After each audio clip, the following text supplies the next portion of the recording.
Hello guys! Hello, this is for Scorpio. Okay, Scorpio, welcome dito sa ating channel, Kapalaran 888. Welcome. Alamin natin, Scorpio, kung anong messages, vibration, gabay, energy para sa lahat. Okay. Please comment down below if you resonated. Okay, so this is for Scorpio, first half of June 2026. 2 weeks of June. So, from June 1 to 15. Para sa lahat ng mga Scorpio.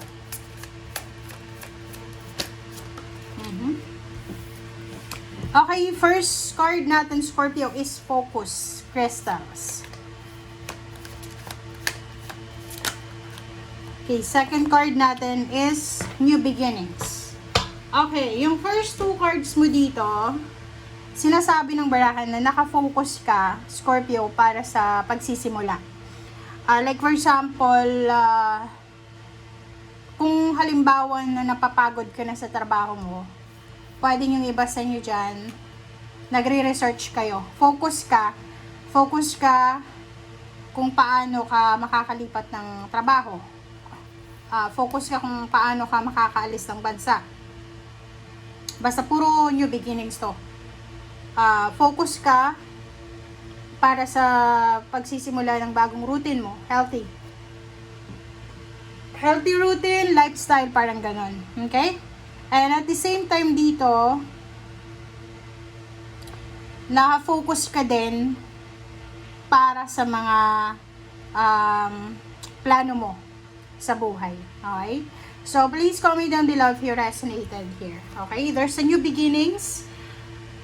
Sinasabi ng baraha, may ibang Scorpio na nagpaplano kang mag-travel, lumipat ng bahay, lumipat ng residence, ng bansa, ng trabaho.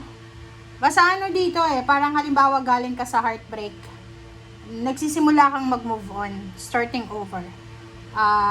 Halimbawa wala kang trabaho, unemployed ka, naghahanda ka para sa pag-apply ng trabaho, parang ganun. So, mga steps para magsimula ulit. Recovery steps para sa iyo. Yun yung focus mo sa first half of June.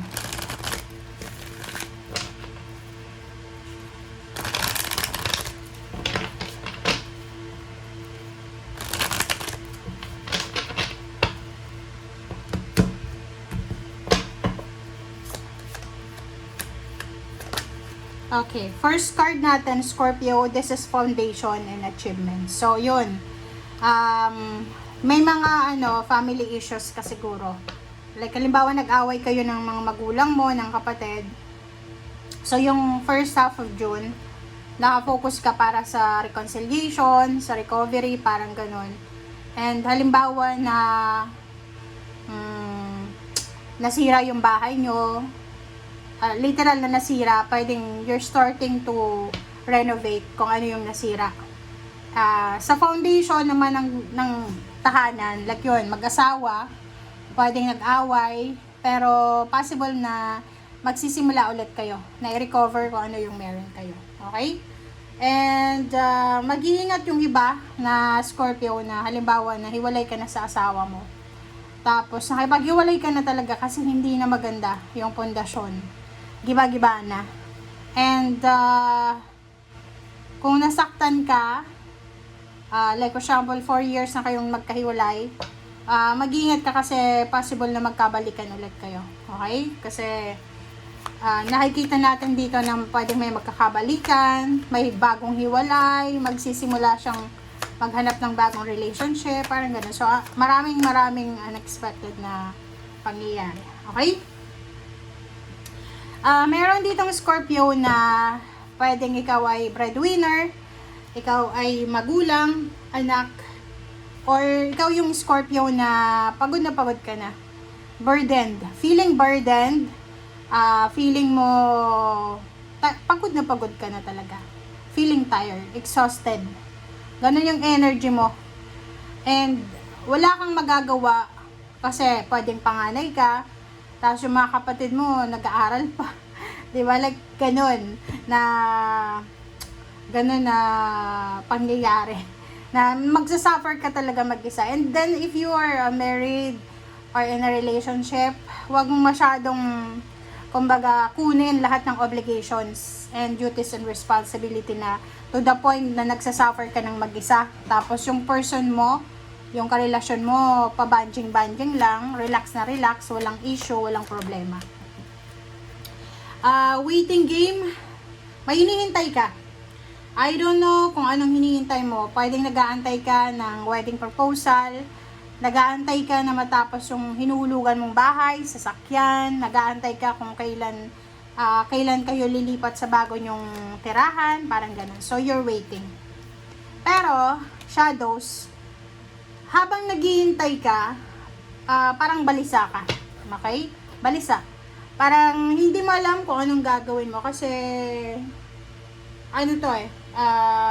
confused. Feeling confused, feeling mo hindi ka sigurado kasi parang ang ginagawa mo sa ngayon, pakiramdam mo hindi magdadala to sa'yo ng magandang buhay, parang ganun. So, hindi ka alam kung bakit balisa ka. Okay, rest and rejuvenate to. Sabi ng baraha sa'yo, importante daw, Scorpio, yung pagpapahinga. Okay? Importante na magpahinga ka. Walang problema sa pagiging workaholic, walang problema sa pag-ako ng lahat ng responsibilidad. But, ang importante din is alagaan mo yung sarili mo, magpahinga ka, kumain ka ng tama, mag-relax ka. Okay? Hindi kasalanan na maging masaya. Okay? Prosperity begins. New beginnings talaga to. So, sinasabi ng barahan na may mga unexpected or expected na pregnancy, new relationship, new friendship, new place of work, new ideas, new career, new business opportunity ang pwedeng dumating sa'yo.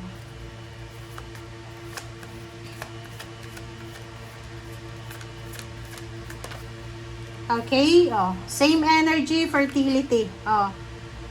Maging careful yung mga babae dyan na Scorpio na ayaw nyo nang mabuntis kasi possible na there is an unexpected na pregnancy, unexpected na meet up, unexpected to na anong tawag dito?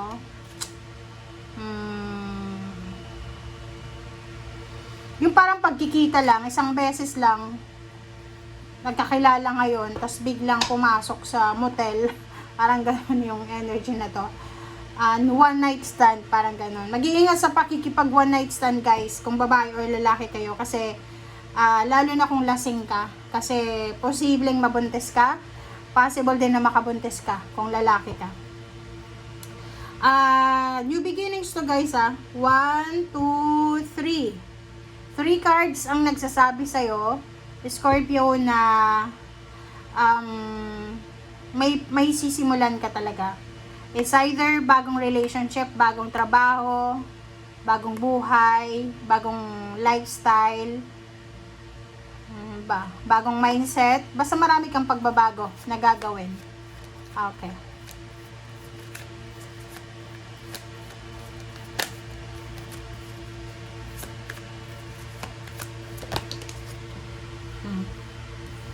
Sabi ng baraha sa'yo, Scorpio, na kung ano man daw na pagbabago ito na magsisimula or sisimulan mo sa ngayon, ito ay magdadala sa'yo ng fulfillment of your wishes.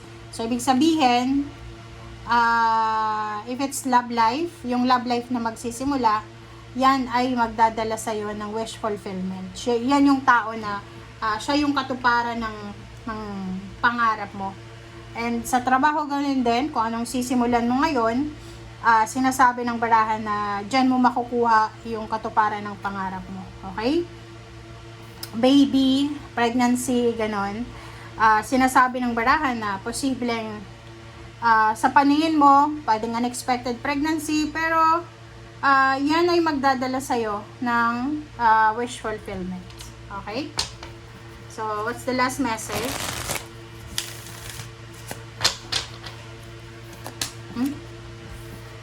Okay. Reverse na King of Cups. Sinasabi ng baraha, huwag masyadong emotional, overly emotional. Kasi water sign ka, so which is, ano to, parang understandable. Sinasabi ng baraha sa'yo na pag halimbawa na depressed ka, kailangan mo magpahinga.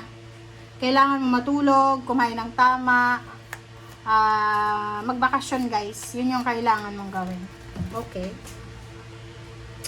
Next is Ten of Swords. So this is if ever na may mga traumatic na events, experience kayo na napagdaanan, nasa recovery period kayo.